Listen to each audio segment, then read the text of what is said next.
explanation I've given as the truth on this matter. I apologize and take full responsibility, not just in words.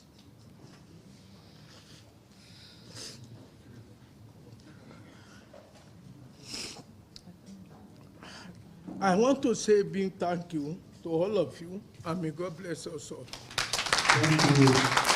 Thank you very much. Hello and good morning. Welcome to the headlines on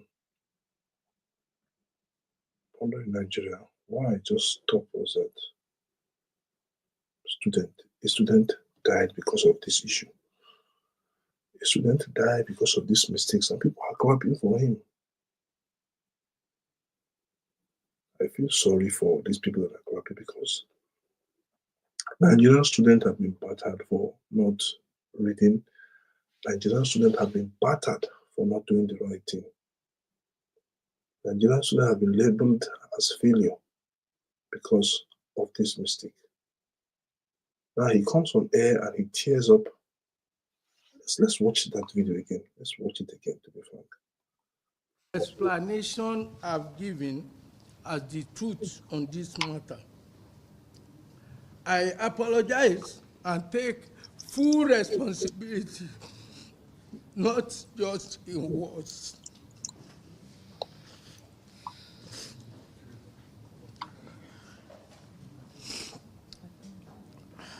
I want to say a big thank you to all of you, and may God bless us all. Thank you. Thank you very much. Nigerian students, like I said, have died because of this incident. And they are clapping for him. What are they clapping for? He had made mistake. What is the next course of action? No, you guys tell me. What is the next course of action this morning? Because he has admitted that there's a gross mistakes from his own part. From him, I think him and his team should go. They should resign honorably.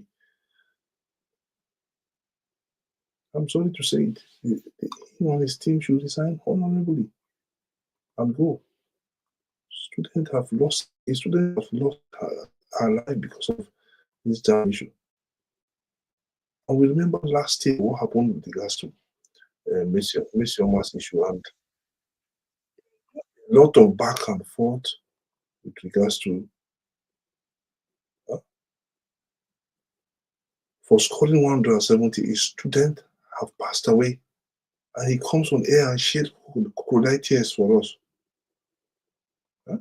Let's tell the truth. Comes on air and shed crocodile tears. And a student have died. So how do the parents of that children react? That it is because of the failure of JAMB.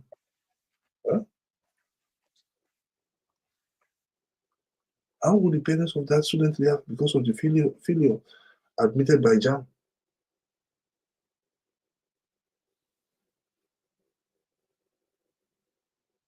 To be frank, it's a sad story.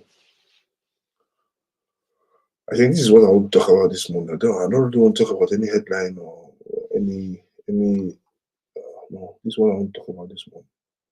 He comes on air and tears up. He tears up.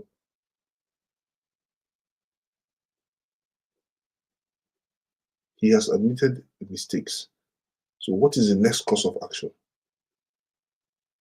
What is the next course of action by, what is the next course of action by the Nigerian government? He has admitted that him and his team made mistake, but somebody has died. Somebody has passed away because of this incident. Somebody has passed away because of this incident.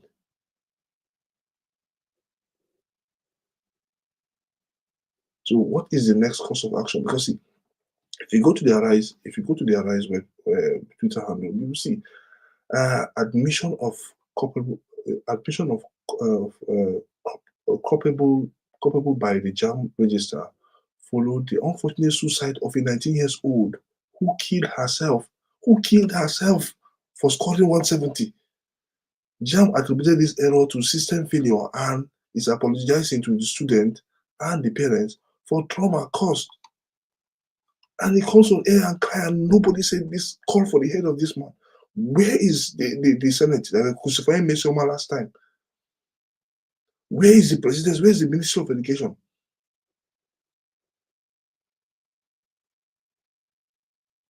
This is not acceptable. The apology for me is not acceptable. What is acceptable is the resignation of this man.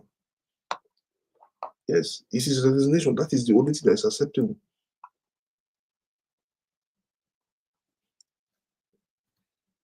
The only thing acceptable is his resignation. He comes on air and admits the error being made. He comes on air and admits, and nobody is saying anything about it. But he tears up. People are clapping for him.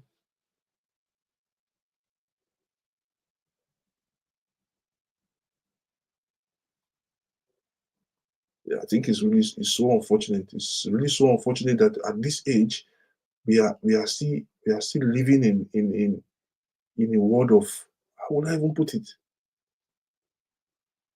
At this age, somebody just died. I expect the sort of the problem, and he will resign. That is what should be the best thing to do. But he's not sorting out the problem now. He still wants to stay. And I bet you the president will allow him to stay. Because somebody last year was crucified for presenting a JAMB result that they said it was fake. They didn't look at the system. They didn't look at the logs in the system.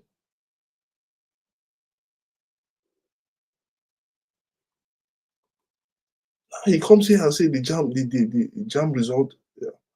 No, it's so unfortunate. It's so unfortunate. And we sit down and clap for him. Clap for what? Clapping for him for what? Why are we clapping for him? For his errors, for his mistakes that has led to somebody's death? Somebody have died. Somebody have died because of this issue. And we are clapping for him.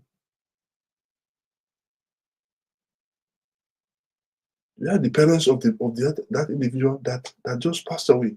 Where somebody has died. Somebody is, oh God, a 19 years old have died for this issue. And they are clapping for him for tearing, for weeping, and for what?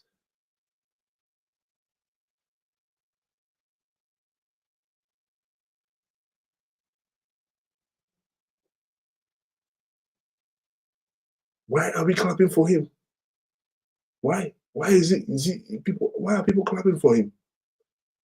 No, listen. Let's watch. I will play it again. I think I feel so. I will play it again. Explanation I've given as the truth on this matter. I apologize and take full responsibility, not just in words.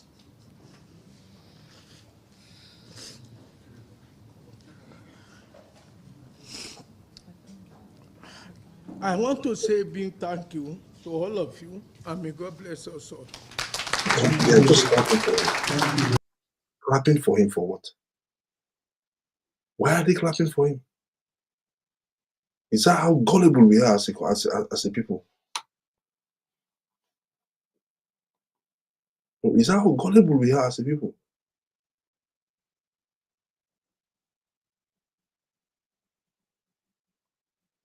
A lot of students failed. Now they want to resit. They said they should resit the exam. The glitch, they should find out what happened, what is happening in the glitch. They should find out, not resitting the exam.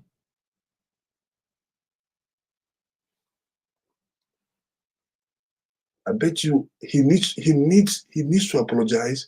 He needs to go to the parents of that 19 years old that just passed away, that just committed suicide because of his gross errors, because of him and his team error. He needs to do it today, not tomorrow, not in the future. He needs to do it today.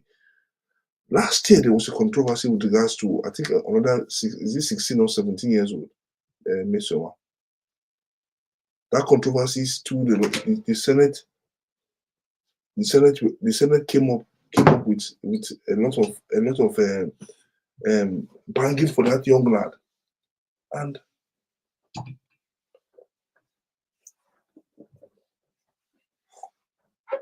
so there was a lot of hits, and we saw that in the news. We saw it in the news, and a lot of things happened.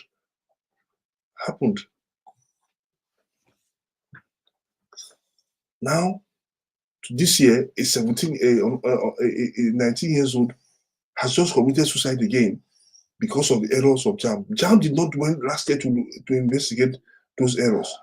They did not investigate. That was one. Now, this is a whole lot of many errors that have fly out. So many of them. Student failed. Somebody died. A lot of people felt disappointed with the whole process. Now he comes up on air. I was thinking yesterday when I read this report that it was an error caused by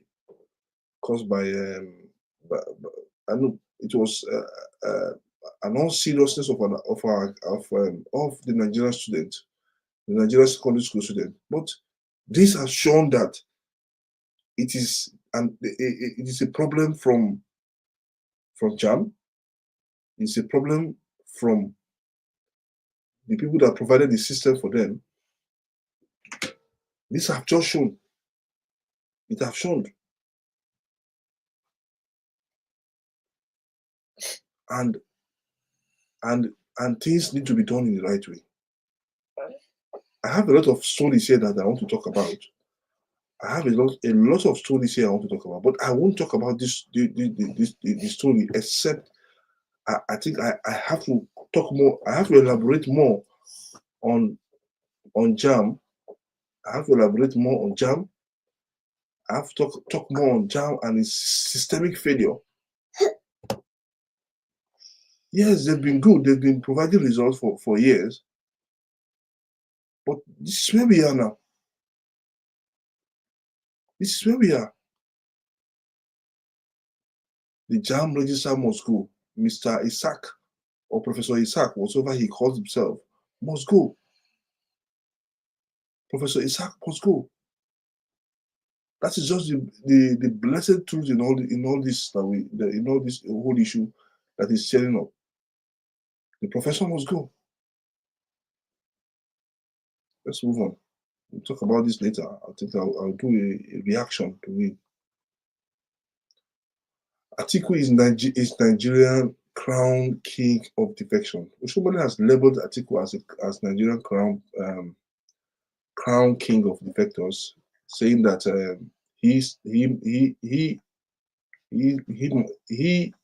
that the former vice president is the mastermind of all, is the master of all defectors.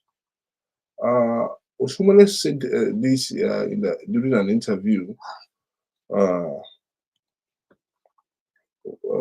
yesterday, where he labeled the former vice president and did not hold back. He didn't hold back. He labeled the former vice president and did not hold back on what he said about the former vice president. But this is where we are now, because Adam Oshiomhole of the APC has described former vice president Atiku Abubakar as the most prominent political defector in Nigerian history, suggesting that he is the best suited to author a book on the subject. Speaking during the interview on Politics Today, a channel television program aired on Tuesday, Oshiomhole cited Atiku's long history of party switch as evidence of his deep experience in political arena. But let me remind you, according to Oshiomhole, that those who started defection, the most popular one of them in the history of Nigeria is His Excellency Atiku. He continues to say, when I cited the vice president of Nigeria, the campaign from APC to ACN, which is now part of the APC, was a was courted. He was courted by no state at all.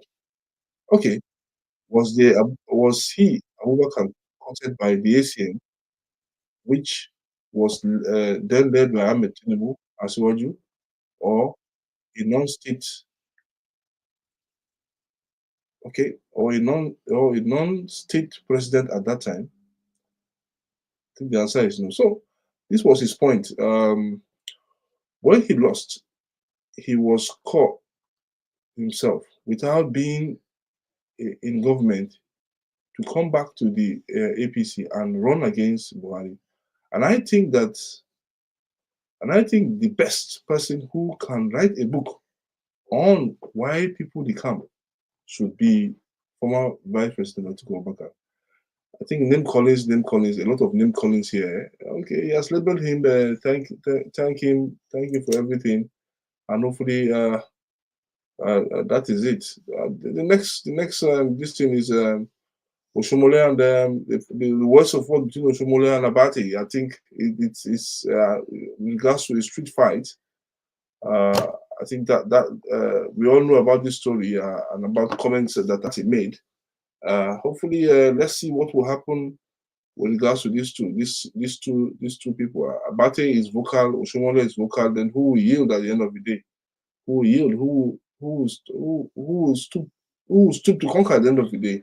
So let's see. I could have gone further to explain. Then finally, is Saraki capable of saving the PDP? So he has been given a 7-man committee led by Saraki has been given the mantra to bring all aggrieved parties of the PDP together and to see if they can agree on a common front going to 2027 election. I think Saraki can Saraki do the job? That's the question being asked. Can he do it? Because if he can do it, and let me tell us here graciously, Saraki can do that job and can do it graciously. For me, for what I've known, remember Saraki as a Senate president, and some of the things he did when he was Senate president is a silent bullet. He moves quietly. He doesn't say a word, and he knows what he's doing. So I think I wish him the best of luck. If he will be the man to save PDP, he will be the man to bring the aggrieved parties together. So that is where we are. So guys, let me know what you want to react to. So kindly send me your comments, kindly send me your stories, and let's see. Let's talk. Let's talk about this whole issue. I'll see you on the later. Okay, I'll see you tomorrow when we bring you an exciting edition of the headlines on Pondering Nigeria.